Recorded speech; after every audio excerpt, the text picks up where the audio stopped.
Sorry. I misclicked. I'm very intelligent, and I put the mute button next to the stop recording button, and I just misclicked, and I stopped the recording instead of muting myself. I'm sorry. Here it is. No, come on, Sean. Turn that thing off. Oh, hold on. I like what you said there. I want to get this for posterity. Say it again, nice and loud. Seriously? Sure, come on. If nothing else, it'll give me leverage with your old man. Ah, that's your angle. Nice. What I said was, I wish I hadn't been born into the Assassins. I wish I had chosen this life. Is that good enough? Sure, but why is that? Because choice is the central idea of our creed. It underpins everything, right? It's about free will. It's about seeing the evidence before you and saying, yes, this is what I want. Or, no, this isn't for me. But when you're born into a group like this, or any other, like I was, you get mixed signals. You get told over and over again, this is what we believe. These are the rules. This is reality. No deviation. And if you question it, oh, they look at you like you killed a puppy. That's hardly free will. It's a weird irony when free will is your central belief, but nobody wants you to believe otherwise. I don't know how to say it exactly, but I always thought there was something self-destructive about our creed. If free will is the most important moral guidepost we have, we should be free to ignore it. To choose submission, for example. You know what I mean? Like, we should be free to side with the Templars. If it's really my choice, I could do that. Right. It's almost self-refuting. A democracy could democratically elect a dictator or choose to get rid of democracy altogether. Within our creed is the seed of its own destruction. That's what makes it powerful, I think. And fragile. Right. The more freedom you have, the more risky it is, you know? Anyway, my dad has mellowed over the years, but he was strict when we lived on the farm. He ran a tight ship. I never got the impression that I was free to choose my path forward. Our creed, our tenets, they were drilled into my head. By the time I was a teenager, I was following these rules out of a sense of duty. This was just what we did. That happens to a lot of organizations over time. A stagnation sets in, you know? A fundamentalism. Yeah. Following the rules becomes more important than achieving whatever goal you set out for yourself. And people start to lose sight of the reason the rules exist. That's called deontology, or a form of it. Following a rule for its own sake and not for the consequences it has. Yeah, but that feels backwards, doesn't it? Well, I think so. Following a rule is the easy part. Praying, taking a sip of wine, munching on a wafer. Rituals that give comfort. But that's just going through the motions. It makes people feel like they're doing something. When the hard work is, well, actually getting off your ass and doing something productive. I think people just want boundaries. Tight boundaries. They want to see the four walls that pen them in. I don't disagree. Anything outside that, anything that makes life more complex, that's scary. That's why I envy you. You chose this life. You went through that process and you decided, yes, I believe in this. Sure. It didn't stop me from being an insufferable know-it-all as a teenager, but I see your point. I would have loved to have been a know-it-all. I knew nothing. Not until you guys found me. Yeah. It wasn't until I met you and Bex and Lucy that I knew. I knew I wanted to be an assassin. Oh, thanks, Des. Come here. Bring it in, bud. I don't normally like touching, but I'll make an exception now. I am not hugging you. You sure? Because I smell very nice today. Can you just turn that off?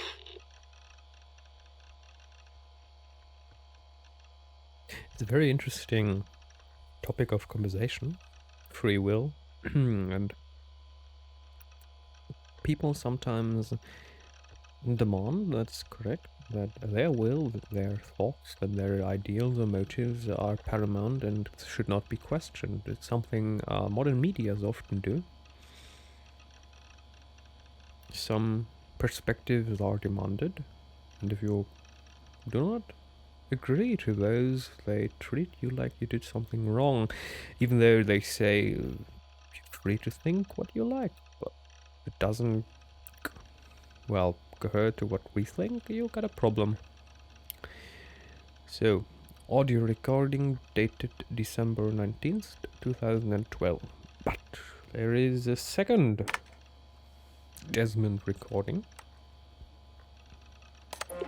Hold on, I'll just set this here. Do you guys record everything we talk about? Not everything, but you've been using the Animus so much, I thought this was a good chance to learn some things about prolonged exposure. So I'm your guinea pig. No, my guinea pigs are all dead. The Animus was too much for them to handle. Cute.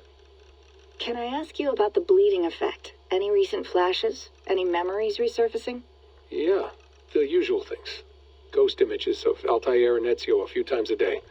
Nothing intrusive, just brief moments. They pass quickly, almost without me noticing. Like a figure in the corner of my eye. Or remembering a dream from the night before. I did have one extended hallucination a few days ago. It was Ezio. He was older, around the time he left Cappadocia. He was standing on the deck of a ship, alone. And through him, I could feel an intense regret or guilt. And it felt to me like he'd had a loss of faith in himself, in the Creed, like he couldn't keep it up, couldn't stay true to his ideals.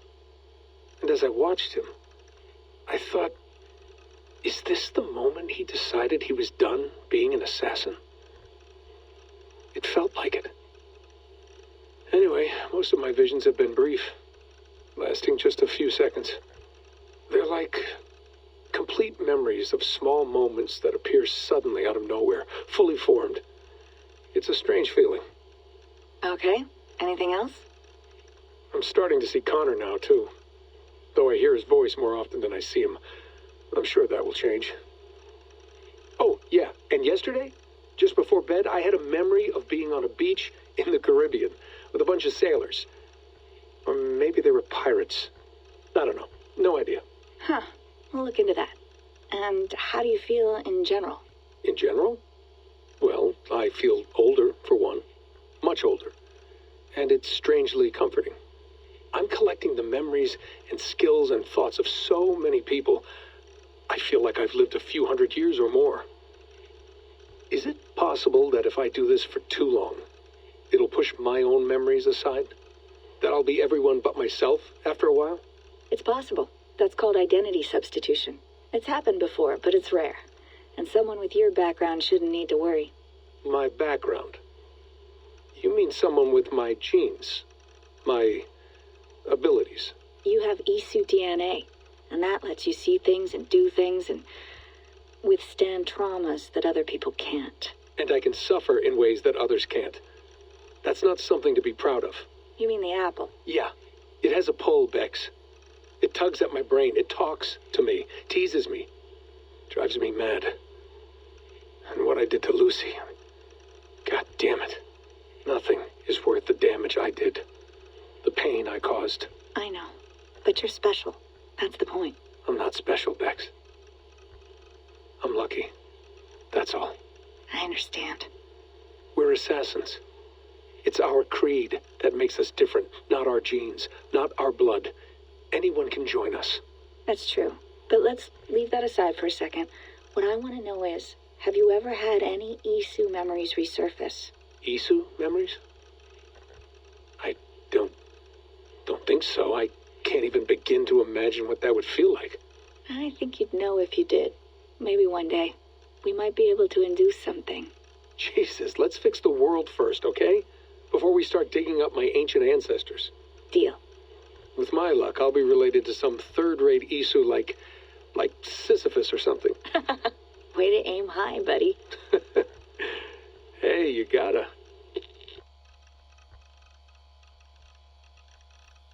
That's an interesting question. If you're busy or forced to leave other memories, if you don't at one point become minor, less important, or if you lose grasp of your own reality, of your own history, of your own past. Alrighty. We still... Oh, secure share. What? This sounds ominous. Staff of Eden. Ah, yes, the staff of Hermes Trismegistus. Acquired from the Eagle Bearer, Cassandra, 2008. What? 2018? Presumed manufacture date, late in the Isu Singularity Age. What? 75,100 before Christ. What is IE? What is IE? I'm just going to take a quick look. Does this mean Isu age? Singularity age? I guess this is Isu age. Yes. I'm not going to bother looking this up. This is obviously yeah, Isu Singularity age, IE. So 75,100 before Christ is in their time approximately 2,200. Okay, this stuff, if you have played Assassin's Creed Odyssey, this might be interesting to rehearse. If you haven't, this might be interesting to get into the story, but be warned, there might be spoilers for Assassin's Creed Odyssey. This stuff, one of many Isu safes known to us, is first and foremost a medical device with the ability to heal, repair, restore and rejuvenate organic tissues with unprecedented swiftness. It has been known to extend the life of its bearers well beyond the average human and Isu lifespans, and is presumed to have the ability to resuscitate living creatures in critical or suspended states. It has not been verified if the staff has the ability to resurrect the dead, but this seems unlikely based on its known features. It appears to work by reading and copying its bearer's DNA to ensure perfect replication on a broad scale. It is able to detect erroneous copies and deploy repairs as long as its bearer remains within direct contact. It has been used as a weapon infrequently, possibly by taking advantage of the tremendous power it draws from the Isu's wireless energy lattice. WEL. This stuff has also acted as a conduit or container for the personality of an Isu called Aletheia. It is not known if this personality is Aletheia's original consciousness or a simulation of the original, though most neuroscientists would call this a distinction without a difference. As of early 2019, the entity known as Aletheia has made no further attempts to contact me. As of yet, my purpose as the so-called heir of memories, as Aletheia has dubbed me, remains unclear. Known bearers, Hermes Trismegistus, 100 year. What? IE? This doesn't make sense. You mean BCE? This is a mistake again. It is 2,200 IE, not 75,000 IE. Oh, come on, Ubisoft. If I want to immerse myself into the story, stop making so many mistakes. Pythagoras. 6th century before Christ to 5th century before Christ. And Cassandra, 4th century before Christ. You know, before some of the Romans and Jesus things and all of that kind of spooky stuff. This is the staff. 2 snakes, wings, and a spear, and 2 snakes circling around the tip of the spear. Okay. Oh, the messenger. Oh, goodness. My stuff. There is someone. There is another. There's a picture of the device that we will step into. Well, lie into. Oh, this is a nice house. This seems interesting. This is very nice. Nordic lights. Yeah, the grave. Bigger picture of the graveyard. Okay. The Messangers. What the heck? Isu Messangers 1. Rebecca. Before we meet at the site, I want you to see these. Last week, I reviewed the logs from my time with Bayek and came across some old notes. In the years I explored Cleopatra's Egypt, I stumbled across 6 Isu temples, most of which were buried beneath pharaonic tomb sites. Each temple contained an Isu message clearly meant for one with the ability to read genetic memories. I was the lucky one. I don't believe they were intended for Bayek himself, as he seemed wholly unaware of the messages as they played. They may have been encoded in a way that only someone with an animus could see them. It's been a few years since I last heard these messages, so my memory is foggy. But the notes I scribbled down have a clarity that I trust. Might be something to all of this. I don't know. Often I grasp outside of my area of expertise. I am enthusiastic, but often wrong. Let me know if something else strikes you. Layla. You know, a lot of people said in their reviews for Assassin's Creed Valhalla that the story is weak and shallow, it doesn't make sense, it doesn't get any combination, it doesn't get any connection to previous games. They are wrong. The connection is there. The game in itself is a part of the Assassin's Creed franchise. But you have to take a look. You have to read these texts. You have to take your time to dive into the story. Because if you just take a look on some of the cinematics, you will think, what the heck has this to do with Assassin's Creed? But if you take your time like we do right now, you will understand why this is called Assassin's Creed, even though it's very convenient that magically assassins appear in the story at the beginning to teach us how to kill people with an hidden knife, but weapon. Okay. Message 1. Accept. Layers upon layers of reality, each blurring into the next. Which is real and which is not? What if none are real? What if everything you know is false? Matrix. We ran thousands of simulations. But besides Matrix 4, as Keanu Reeves was just shot in Berlin, they had an illegal Corona party that's going to get a little problematic situations later. The German public is not very happy. Keanu Reeves took part in an illegal Corona party with hundreds of people without any precautions, without any security measures, and they illegally did this, and they said they were shooting a festivity, but they weren't shooting, they were just celebrating. Well, we'll see about that later. Searching for the right version, searching for Desmond. Each one of them felt real, but there's no way of truly knowing, is there? Not for sure. Anything can be simulated, and finding the answer could mean erasure. Teasing the assassin Maxime, nothing is true. Must be careful not to confuse truth with the facts. However, a language game you will always lose, though we may stumble in our attempts to interpret it.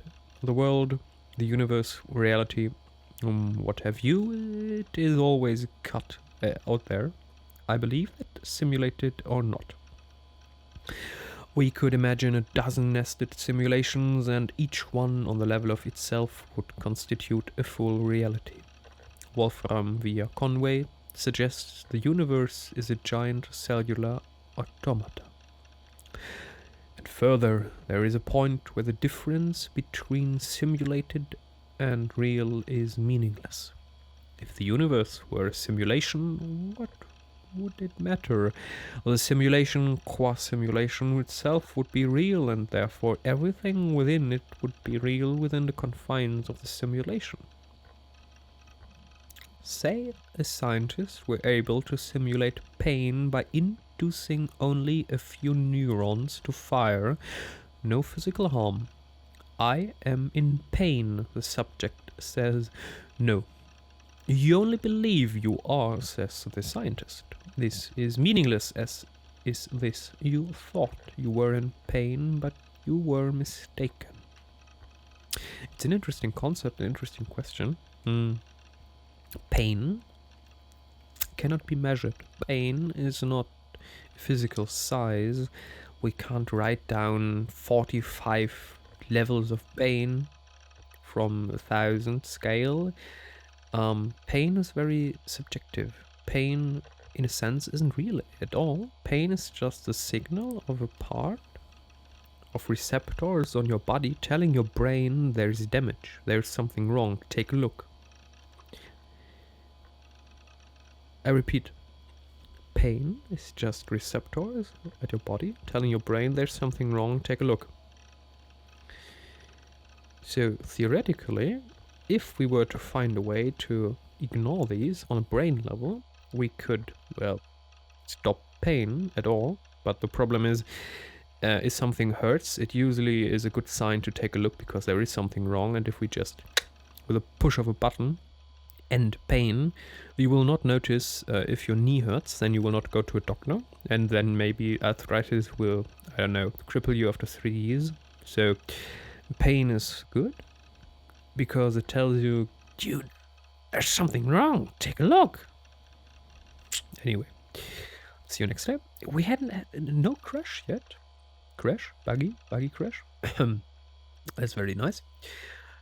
And we're going to take a look at the other issue messages later. So stay tuned, stay healthy, and stay positive. Always stay positive, even if there are idiots around. Trust me, there are intelligent people. If you believe yourselves to be overwhelmed with idiots, try to change where you look for people.